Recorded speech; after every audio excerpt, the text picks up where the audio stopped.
Hi guys, welcome to the channel concept clarity. मैं आज के जो वीडियो बना रहा हूँ, ये वीडियो खाली आपके लिए बेनिफिशियल नहीं है, स्टूडेंट्स के लिए। ये वीडियो पेरेंट्स के लिए, एल्डर्स के लिए, सब के लिए बहुत ज़्यादा बेनिफिशियल है। तो कोशिश करिएगा ये वीडियो आप अपने पेरेंट्स को भी दिखाइए और सबके साथ शेयर करिएगा। तो ये वीडियो बना रहा हूँ मैं कि कैसे हम स्ट्रेस को मैनेज करें, क्योंकि मेरे पास बहुत लंबे टाइम से यहाँ पे डीएम है इंस्टाग्राम पे कि सर कुछ ऐसे वीडियोस बनाइए कि हमारा स्ट्रेस कम हो। हमें बहुत स्ट्रेस रहता है पढ़ाई का। किसी को स्ट्रेस है कि उसका आईआईटी में होगा कि नहीं होगा, किसी को स्ट्रेस है कि उसका एम्स में होगा नहीं होगा एडमिशन, किसी को स्ट्रेस है कि मैं बोर्ड्स में पास होऊंगा नहीं होऊंगा, किसी को स्ट्रेस है कि मैं टॉपर बनूंगा कि नहीं बनूंगा, किसी को स्ट्रेस है मेरे 50 आएंगे कि नहीं आएंगे, किसी को स्ट्रेस है मेरे 90 आएंगे कि नहीं आएंगे। तो हर एक को अपने अपने हिसाब से, अपने कैलिबर के हिसाब से स्ट्रेस है। तो क्या करें, ठीक है, क्या कर सकते हैं हम इस स्ट्रेस को कम करने के लिए। पहली चीज़ तो ये देखते हैं कि स्ट्रेस है क्या। स्ट्रेस एक अनवांटेड फीलिंग है जो आप चाहते नहीं हो। Unwanted thoughts, unwanted feeling, unwanted emotion, ये सब स्ट्रेस की कैटेगरी में आता है, जो हम चाहते नहीं है बट फिर भी हमारे पूरे टाइम दिमाग में रहता है, हमारी बॉडी में भी रहता है। ठीक है, तो क्या हम 100% स्ट्रेस फ्री हो सकते हैं? 100% स्ट्रेस फ्री होना मुश्किल है। ठीक है, अनटिल अनलेस कोई आप सेंट हो या कोई आप मॉन्क हो। इन जनरल जब हम एक गृहस्थ जीवन जीते हैं, एक मटेरियलिस्टिक लाइफ जीते हैं, तो स्ट्रेस रहता है। ठीक है, क्योंकि हम एक कॉम्पिटिटिव वर्ल्ड में जीते हैं, हम एक मटेरियलिस्टिक वर्ल्ड में जीते हैं। तो जब आप एक कॉम्पिटिटिव वर्ल्ड में जीते हो तो वहाँ स्ट्रेस आ जाता है। That is a part and parcel, that's a by product of being in this world, materialistic world. तो स्ट्रेस 100% खत्म नहीं हो सकता, बट स्ट्रेस कंट्रोल हो सकता है। स्ट्रेस को हम मैनेज कर सकते हैं। हम ऐसा कर सकते हैं कि स्ट्रेस हमारे ऊपर हावी ना हो। हम स्ट्रेस के मास्टर बने, ना कि स्ट्रेस हमारा मास्टर बन जाए। ठीक है, तो कुछ टेक्निक्स मैं बताऊंगा, मैं वो टेक्निक्स बताऊंगा जिन टेक्निक्स ने मेरे ऊपर काम किया है। तो आप उसको ट्राई करके देखो। ये मेरा एक्सपीरियंस है, हो सकता है आपको भी बहुत अच्छा लगे।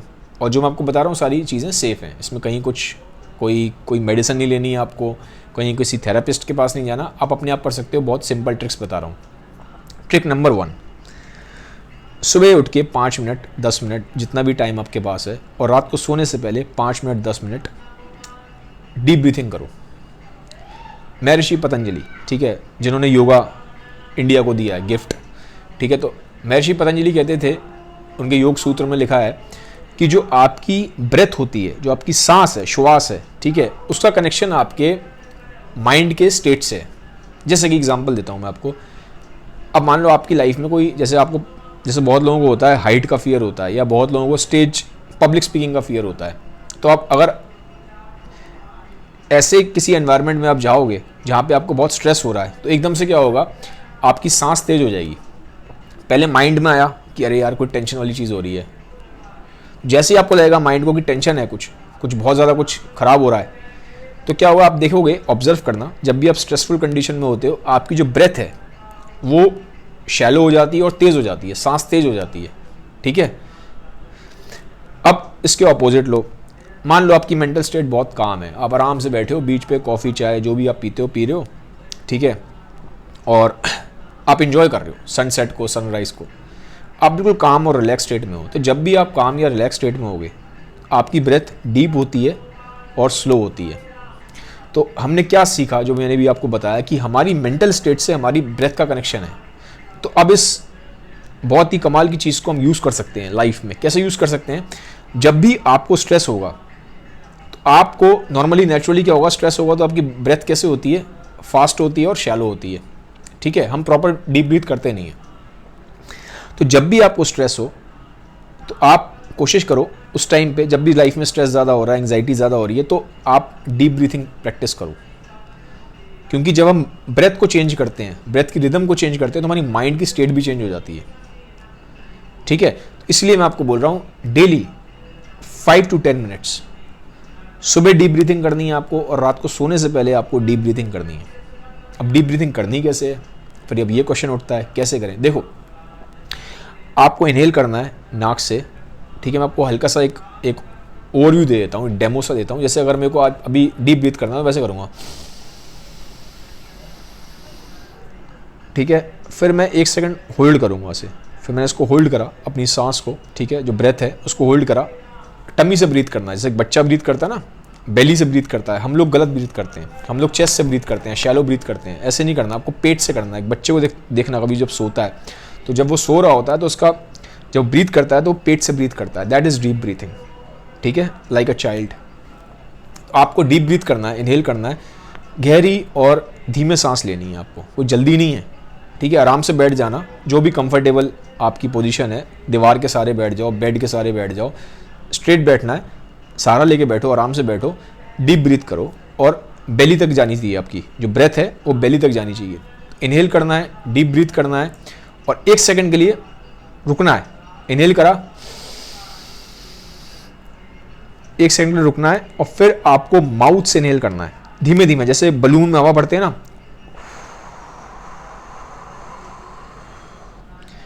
ऐसे एक्सहेल करना है। इनहेल करना है, 1 सेकंड होल्ड करना है, फिर माउथ से एक्सहेल करना है। ये आप 5 से 10 मिनट सुबह करो, ये आप 5 से 10 मिनट रात को करो। डीप ब्रीथ, पेट से ब्रीथ करना है, इनहेल करना है नाक से, 1 सेकंड रोकना है, 1 सेकंड बस, ठीक है, 1 सेकंड से आनी, फिर माउथ से एक्सहेल करना है, स्लोली स्लोली ब्रेथ को रिलीज करना है। तो ये हो गया डीप ब्रीथिंग। सुबह शाम आप करोगे, इससे आपको बहुत बेनिफिट मिलेगा। इमीडिएट बेनिफिट तो मिलेगा ही मिलेगा, लेकिन लॉन्ग टर्म में आपको काफ़ी बेनिफिट मिलेगा, आपका स्ट्रेस लेवल्स जो है वो डाउन हो जाएगा। तो ये आप सबको करना है और लाइफ लॉन्ग करो, it is a very good thing, ठीक है। सेकंड चीज़ जो स्ट्रेस रहता है लोगों को, जैसे बच्चों को पढ़ाई का बहुत रहता है, तो यार चीज़ों ना रटो मत, रट्टा मत मार के जाओ, चीज़ों को समझ के जाओ, क्योंकि जितना आप चीज़ों को समझोगे आपको बार बार पढ़ने की ज़रूरत नहीं पड़ेगी। नॉर्मली आदमी को एक चीज़ बार बार क्यों पढ़नी पड़ती है, क्योंकि हम समझते नहीं हैं, हम रट्टा मारते हैं। रट्टा मारोगे तो चला जाएगा दिमाग से बहुत जल्दी, ठीक है। तो आपको रट्टा नहीं मारना है, आपको चीज़ों को समझना है, उनको अंडरस्टैंड करो। मैं ये नहीं कह रहा हूँ कि पीएचडी करनी है उस चीज़ में, लेकिन एटलीस्ट जितना लिखा है उसको ठीक से समझो तो सही, फिर आपको पढ़ने में मज़ा भी आएगा। नहीं तो पढ़ाई ऐसा लगेगा बोझ है। इसीलिए देखो मेजॉरिटी जो बच्चे हैं ना, उनको पढ़ाई बोझ लगती है, क्योंकि उनको समझ में कुछ नहीं आता, रट्टा मार के बस किसी तरह क्लास निकालते जाते हैं, खुश हो जाते हैं 90 नंबर आ गए, 95 आ गए, लेकिन समझ में कुछ नहीं आता आदमी को। उसी बच्चे को जिसके 95 आए हैं 2 महीने बाद दोबारा एग्जाम दिलाओगे, फेल हो जाएगा। तो ये क्या प्रूव हो रहा है? ये प्रूव हो रहा है कि हमें समझ में कुछ नहीं आया, हम रट्टा मारते हैं बस। रट्टा मत मारो, रट्टा मारोगे तो पढ़ाई को हेट करना शुरू कर दोगे। चीज़ों को समझना, ठीक है, ट्राई टू अंडरस्टैंड थिंग्स, उससे स्ट्रेस कम होता है, अच्छा भी लगता है कि यार मैंने कुछ पढ़ा है, कुछ मैंने सीखा है लाइफ में, ठीक है, that will add to your personality. Third thing, जल्दी सो और जल्दी उठो, ये इंपॉर्टेंट है। अब आप 2 बजे तक बैठे हो पबजी खेल रहे हो, 2 बजे तक बैठे हो कोई गेम खेल रहे हो मोबाइल पे, तो ये गलत चीज़ है।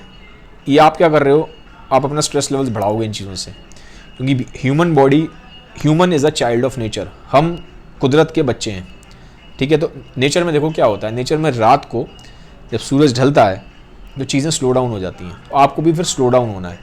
रात को आप 2 बजे तक बैठे हुए मोबाइल लेके, तो यार सुबह उठोगे तो आंखें लाल होंगी आपकी, ठीक है, आंखें लाल होंगी, सिर दर्द होगा, धीमे धीमे आपकी बॉडी फटीग आना स्टार्ट हो जाएगा, थकना स्टार्ट कर दोगे, मेंटली एग्जॉस्ट हो जाओगे। तो don't do this, at the max 11-12 बजे तक आप सो जाओ और सुबह आप 7, 6, 8 जो भी आपका उठने का टाइम है, एक कंसिस्टेंसी मेंटेन रखो। Earlier you sleep better it is, ठीक है, जितना जल्दी सो सकते हो, 10 बजे 11 बजे आइडियल टाइम 10 बजे के आसपास का है, सुबह उठने का टाइम 5-6 बजे के आसपास का है, ठीक है। जल्दी सो जल्दी उठो, ये चीज़ आपको लॉन्ग रन में बहुत हेल्दी करेगी, बोला भी जाता है, ठीक है। अगर जो लोग जल्दी सोते हैं, जल्दी उठते हैं, वो हेल्दी, वेल्दी और वाइज बनते हैं, ठीक है। तो इसमें बहुत सच्चाई है, कुछ नहीं होगा तो एटलीस्ट आप हेल्दी ज़रूर रहोगे, वेल्दी और वाइज भले ही ना बनो, लेकिन हेल्दी ज़रूर रहोगे, इतना पक्का है, ठीक है। फिर बच्चे मैं देखता हूँ या तो पूरे दिन पढ़ते रहते हैं या पूरे दिन कंप्यूटर पे बैठे रहते हैं, लेकिन कहीं ना कहीं लाइफस्टाइल बहुत एक्सेस में सेडेंटरी हो रही है, जो कि बहुत ज़्यादा ख़राब है। 30 से 60 मिनट यार अपने लिए ना निकालो, अपनी बॉडी के लिए निकालो, ठीक है। आप क्या करोगे, मुझे एक बात बताओ, आपने बहुत बड़ा एग्ज़ाम फोड़ भी लिया, आप बहुत IITs में पहुंच गए, आप एम्स में पहुंच गए, लेकिन पता चला 20 साल 22 साल तक पहुंचते पहुंचते आपको ब्लड प्रेशर की प्रॉब्लम है, आपका कोलेस्ट्रॉल बढ़ा हुआ है, आपको डायबिटीज़ हो गई, ठीक है, आपकी बैक में पेन रहता है, हड्डियाँ आपकी कमज़ोर हो गई, तो क्या करोगे, ठीक है। उसको इन्जॉय नहीं कर पाओगे आप, जो आपको सक्सेस मिल रही है उसको इन्जॉय करने के लिए आपको बॉडी चाहिए, ठीक है। आप जो पैसा कमाओगे उस पैसे को इन्जॉय कैसे करोगे जब बॉडी आपकी डिसीज्ड है, ठीक है। तो इस पर फोकस करो, ठीक है। 30 से 60 मिनट, मैं ये नहीं कह रहा हूँ कि आप पूरा दिन सिर्फ खेलते ही रहो, नहीं, ये गलत है। पढ़ाई बहुत इंपॉर्टेंट है, लाइफ में करियर बनाने के लिए बहुत ज़्यादा ज़रूरी है, आपको अच्छा पढ़ना, अच्छे आपको मार्क्स लाना, एग्ज़ाम्स क्रैक करना, this is very important. But 30 से 60 मिनट निकालो ताकि अपनी बॉडी का भी ध्यान रखो। ऐसा ना हो कि आप एकेडमिक सक्सेस तो अचीव कर लो लेकिन आपकी बॉडी ख़राब हो जाए, ठीक है। 30 से 60 मिनट जो भी आपको पसंद है आप करो, फुटबॉल खेलना पसंद है आपको, बैडमिंटन खेलना पसंद है, स्विमिंग पसंद है, रनिंग पसंद है, ब्रिस्क वॉकिंग पसंद है, जिम जाना पसंद है, ये पर्सन टू पर्सन वेरी करता है उसके चॉइसेस क्या हैं, ठीक है। डांसिंग पसंद है, it can be anything, but just stay active. 30 to 60 minutes is bare minimum at your age, ठीक है। आपको एक्टिव रहना ज़रूरी है, ठीक है। फिर लास्ट चीज़ मैं बोलूँगा, जैसे कि जो हमारी दुनिया है ना, ये बहुत ज़्यादा कॉम्पिटिटिव है। अब जब जहाँ कॉम्पिटिशन होता है वहाँ जेलसी भी आती है, और जहाँ जेलसी आएगी वहाँ स्ट्रेस आएगा। कंपटीशन से जेलसी बनती है, और इन सब चीज़ों से इन्फीरियरिटी कॉम्प्लेक्स बनता है, और आपकी लाइफ में स्ट्रेस भी जनरेट होता है, ठीक है। तो इसका क्या सॉल्यूशन है? अपने आप को कंपैरिजन दूसरे से मत करो, क्योंकि आप एक यूनिक हो यार, समझ रहे हो। अगर एल्बर्ट आइंस्टाइन अपना कंपैरिजन लियोनार्डो डा विंची से करता, लियोनार्डो डा विंची एक बहुत ज़बरदस्त पेंटर था, स्कल्प्टर था, साइंटिस्ट भी था, तो एल्बर्ट आइंस्टाइन अलग इंसान है, पिकासो अलग इंसान है, लियोनार्डो डा विंची अलग इंसान है, स्टीव जॉब्स एक अलग इंसान है। ये सब यूनिक है, इन सब की यूनिक स्ट्रेंथ है, यूनिक वीकनेस है, ठीक है। जैसे फिश कहाँ रहती है? पानी में रहती है। फिश की अपनी स्ट्रेंथ और वीकनेस है, उसका कंपेरिजन आप बर्ड से नहीं कर सकते। तो ऐसे ही हर बच्चा यूनिक होता है, उसकी स्ट्रेंथ अलग है, उसकी वीकनेस अलग है, ठीक है। तो आप अपना कंपेरिजन दूसरे इंसान से मत करो, आप अपना कंपेरिजन अपने आप से करो, अपने प्रीवियस सेल्फ से करो, कि आप 4 दिन पहले कैसे थे, या पिछले साल आप कैसे थे, पिछले साल आपके नंबर कितने आए, पिछले साल आपको सब्जेक्ट की अंडरस्टैंडिंग क्या थी, ठीक है। पिछले साल के कंपैरिजन में आज आप कहाँ स्टैंड करते हो। So you have to compare yourself with your prior self. दूसरे से कंपैरिजन नहीं करना कि मैं अपने बेस्ट फ्रेंड से कंपेयर कर रहा हूँ, या मैं अपने उस फलाने बंदे से कंपेयर कर रहा हूँ, या उस बंदी से कंपेयर कर रहा हूँ, ऐसे नहीं करना।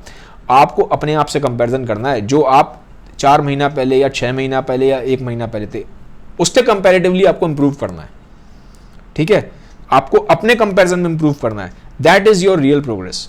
Don't start comparing yourself with others, क्योंकि हो सकता है कोई बच्चा, क्योंकि देखो जो स्ट्रेंथ होती हैं, जो टैलेंट्स होते हैं, हर बच्चे का टैलेंट अलग है। विद टाइम हमारा इंडिया का जो अभी नई एजुकेशन पॉलिसी आई है, कंपैरेटिवली काफ़ी बेटर है पहले से, और विद टाइम ये चीज़ समझ में भी आ जाएगी कि हम अभी फिलहाल क्या होता है, हम सबको एक ही पैरामीटर पे तोल देते हैं हर बच्चे को, जो कि मेरे हिसाब से वो गलत है, वो ठीक नहीं है, क्योंकि हर बच्चे की अपनी स्ट्रेंथ और वीकनेस है। कोई बच्चा मैथमेटिकल, उसका जो ब्रेन है वो बहुत स्ट्रांग होता है, मैथ्स बहुत अच्छी कर लेगा, लेकिन हो सकता है वो बच्चा क्रिएटिव ना हो। कई बच्चे क्रिएटिव बहुत अच्छे होते हैं, वो क्रिएट बहुत अच्छा कर पाते हैं, आर्ट में बहुत अच्छे होते हैं, पेंटिंग बहुत अच्छी करते हैं, म्यूजिक बहुत अच्छा बना लेते हैं, बहुत अच्छी स्टोरीज लिख लेते हैं। और हो सकता है वो बच्चा मैथ बहुत अच्छी करता हो, लेकिन वो बहुत अच्छा आर्टिस्ट ना हो सकता है आपका दोस्त IIT में चला जाए, उसकी मैथमेटिकल एबिलिटी बहुत अच्छी हो, लेकिन ज़रूरी नहीं है वो बहुत अच्छा स्टोरी भी लिख पाए। और अगर आप बहुत अच्छी स्टोरी लिखते हो तो हो सकता है आप मूवी में डायरेक्टर बन जाओ, या मूवी के राइटर बन जाओ, ठीक है। तो अपना कंपैरिजन दूसरे से मत करो।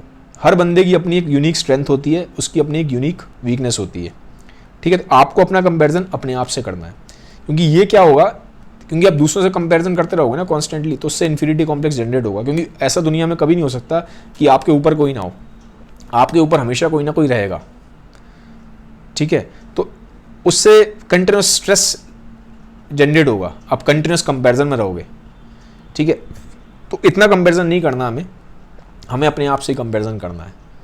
अपनी यूनिक स्ट्रेंथ को पहचानो और उस पर वर्क करो, जो भी आपकी यूनिक स्ट्रेंथ है, ठीक है। उसको पहचानने की कोशिश करो कि आपकी स्ट्रेंथ क्या है, आप देखो किन चीज़ों में आप अच्छे हो, किन चीज़ों की तरफ आपका एक नेचुरल फ्लेयर है। कई लोगों का नेचुरल फ्लेयर हिस्ट्री की तरफ होता है, कई लोगों का नेचुरल फ्लेयर कॉमर्स की तरफ होता है, कई लोगों का नेचुरल फ्लेयर पेंटिंग की तरफ होता है, ठीक है। तो सबको हम एक ही लेवल पे नहीं कर सकते कि हम सबको एक ही चीज़ से बस जज करते रहें कि यार ये बंदा फिजिक्स में अच्छा है, या ये बंदा बायो में अच्छा है, ये बंदा मैथ्स में अच्छा है। हर एक की, जैसे मैंने बोला, इंडिविजुअल स्ट्रेंथ और वीकनेस है। सो स्टॉप कंपेयरिंग योरसेल्फ, देखो कि कहाँ आपकी वीकनेस है, कितना आप इंप्रूव कर सकते हो, ठीक है। मैं ये नहीं कह रहा हूँ कि आपके नंबर मैथ्स में कम है तो आप मैथ्स को इंप्रूव मत करो, या मैं ये नहीं कह रहा हूँ कि आप तैयारी मत करो किसी एग्जाम्स की, करो आप तैयारी, बिल्कुल करो तैयारी, ठीक है। लेकिन बहुत ज़्यादा डिप्रेस होने की ज़रूरत नहीं है, लाइफ में इतना ज़्यादा परेशान होने की ज़रूरत नहीं है। मेहनत करनी है, लेकिन अपने आप को थोड़ा ना रेजिलिएंट भी बनाओ कि लाइफ में अगर स्ट्रेसेस आए, एंग्जाइटी आए, परेशानी आए, उसको झेल पाओ आप। ये नहीं हो कि परेशान होकर बैठ जाओ, डिप्रेस होकर बैठ जाओ, ये बात बिल्कुल बेवकूफ़ी भरी बात है, ठीक है। Be a fighter, fight in life, ठीक है। और फाइटर का मतलब ये नहीं है कि जाके आपको कोई बॉक्सर बनना है, फाइटर मतलब मेंटल टफनेस की बात कर रहा हूँ मैं आपको। नंबर कम आ गए कोई बात नहीं, आप पढ़ के उसको ठीक कर सकते हो। और देखो, मैंने बार बार बोल रहा हूँ कि आप थोड़ा समझने की कोशिश करो कि आपका नेचुरल इंटरेस्ट कहाँ पे है, किन चीज़ों में आपका नेचुरल इंटरेस्ट है, किन चीज़ों में आप नेचुरली बेटर हो। क्योंकि अगर लाइफ लॉन्ग, अगर Albert Einstein Albert Einstein physicist था, अगर आप उससे पेंटिंग करवाने बैठते तो कुछ पेंटिंग नहीं कर पाता। Pablo Picasso, Leonardo da Vinci, इनसे कंपैरिजन करते कहीं स्टैंड नहीं करता। लेकिन आप पिकासो से बोलोगे फिजिक्स करे तो पिकासो फिजिक्स नहीं कर सकता। ठीक है, तो हर एक की, मैंने बोला ना, बच्चे की अलग स्ट्रेंथ होती है। कोई मैथ में अच्छा होता है, कोई क्रिएटिव में अच्छा है, कोई क्रिएटिव ज़्यादा होता है, कोई इमेजिन बहुत अच्छा कर लेता है। ठीक है, एल्बर्ट आइंस्टाइन ने बोला है imagination is more powerful than knowledge. ठीक है, तो कोई किसी चीज़ में अच्छा है, कोई किसी चीज़ में अच्छा है। किसी का कोई इंटेलेक्ट बेटर है, मैथमेटिकल इंटेलेक्ट बेटर है, किसी का पिक्टोरियल बेटर है, कोई पिक्चर्स के फॉर्म में ज़्यादा अच्छा समझता है। तो इन चीज़ों को समझने की कोशिश करो कि आपकी यूनिक स्ट्रेंथ क्या है। दुनिया में भगवान ने एक बार आपको बनाया और आपके जैसे ना पहले कभी कोई हुआ, ना दोबारा कोई आपके जैसा कभी इस दुनिया में कोई होगा। आप यूनिक हो, इस चीज़ को पहचानो। दूसरों की नकल करना, दूसरों से कंपेयर करना छोड़ दो, क्योंकि उसके चक्कर में आप हमेशा परेशान रहोगे। But I don't mean to say कि इसकी वजह से आप पढ़ाई ना करो। पढ़ाई आपको करना ज़रूरी है। आप जो भी तैयारी कर रहे हो कंपटीशन की, जिसकी भी कर रहे हो तैयारी, एग्ज़ाम की कर रहे हो, बोर्ड्स की कर रहे हो, या आगे नीट देना है आपको या मेडिकल देना है, पूरी तैयारी करो, पूरी जान लगाओ। देखो कहाँ आपकी स्ट्रेंथ है, कहाँ आपकी वीकनेस है, समझो उसको। कुछ कमियाँ हैं तो उसको ठीक करो। ठीक है, लेकिन डिप्रेस नहीं होना, परेशान नहीं होना। हर चीज़ का सॉल्यूशन है। अपने दिमाग में एक सॉल्यूशन ओरिएंटेड पर्सनैलिटी बनाओ।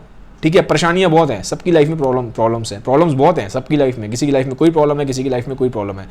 लेकिन क्या होगा, लाइफ में अभी आप आगे जाओगे, अभी आप छोटे हो, 16 साल के, 20 साल के हो, लाइफ में आगे जाओगे, 25 के हो गए, 30 के हो गए, 40 के हो गए, तो प्रॉब्लम्स बढ़ती जाती हैं। लाइफ में प्रॉब्लम्स आगे कम नहीं होती, बढ़ती हैं।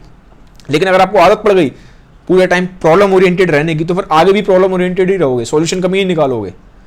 ठीक है, और आपका सॉल्यूशन आप खुद निकाल सकते हो। ठीक है, आप अपने पेरेंट्स से डिस्कस करो, या आप किसी मेंटोर से डिस्कस करो जो आपको लगता है इंटेलिजेंट एनफ है, या कहीं से कुछ नहीं मिलता तो बुक्स पढ़ना स्टार्ट करो। मैंने ये बात पहले भी बोली है, मैं बार बार बोलता हूँ, बुक्स पढ़ा करो यार। बुक्स पढ़ने से जो आपका दिमाग है ना, बुक्स का मतलब खाली मैं ये बात नहीं कर रहा हूँ स्कूल टाइम की पढ़ने की। जब टाइम मिलता है आपको, आधा एक घंटा निकाल सकते हो, हफ्ते में एक दिन तो निकाल सकते हो, आधा एक घंटा, अच्छी बुक्स पढ़ना स्टार्ट करो।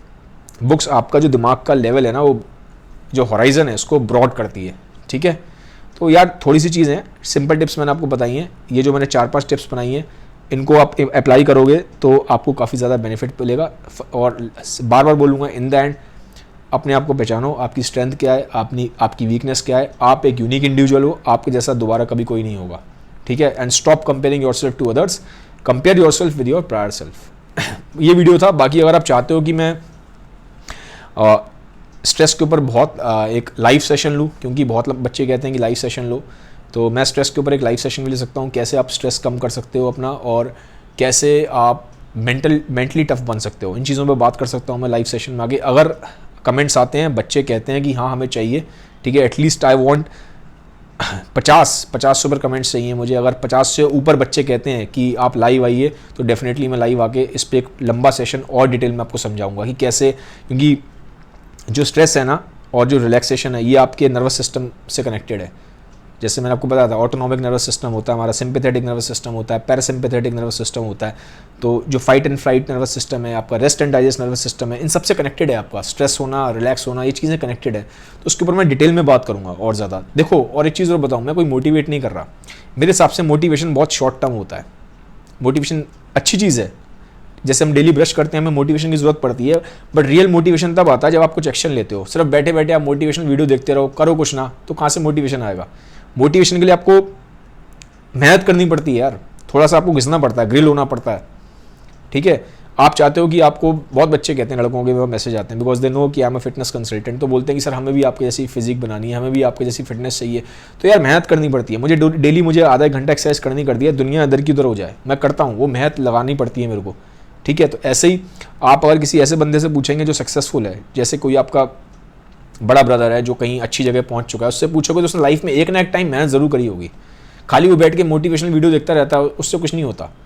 मोटिवेशनल वीडियो देखना ठीक है, कोई प्रॉब्लम नहीं है, लेकिन एक्शन तो लो। वीडियो देख लिया, मोटिवेशन आ गया, बस छोड़ो, अब उसको action low, do something about it. Just by बैठ गए, आधा घंटा देख लिया, थोड़ी देर जोश में आ गए, उसके बाद फिर फुस हो गए, उससे कुछ नहीं होगा। स्टार्ट डूइंग थिंग्स, क्योंकि जब आप करते हो चीज़ें तो धीमे धीमे आपके ब्रेन को सिग्नल मिलते हैं कि यार मैं कुछ करता हूँ, और जब कुछ करोगे तो कुछ ना कुछ तो अचीव होगा, थोड़ा बहुत तो हासिल होगा, वहीं से फिर मोटिवेशन आ जाएगा, फिर वो एक लूप बन जाता है। ठीक है, तो गाइस ये था वीडियो, बहुत ज़्यादा अभी ज्ञान नहीं दूंगा यहाँ पे मैं। मुझे बताना कमेंट सेक्शन में, अगर लाइव सेक्शन आप चाहते हो कि मैं लाइव सेशन लूँ स्ट्रेस रिडक्शन के ऊपर और मेंटल टफनेस के ऊपर, तो डेफिनेटली मैं लूँगा। वीडियो अच्छा लगा है लाइक करिएगा, शेयर करिएगा। Have a nice day, bye bye, take care, thank you.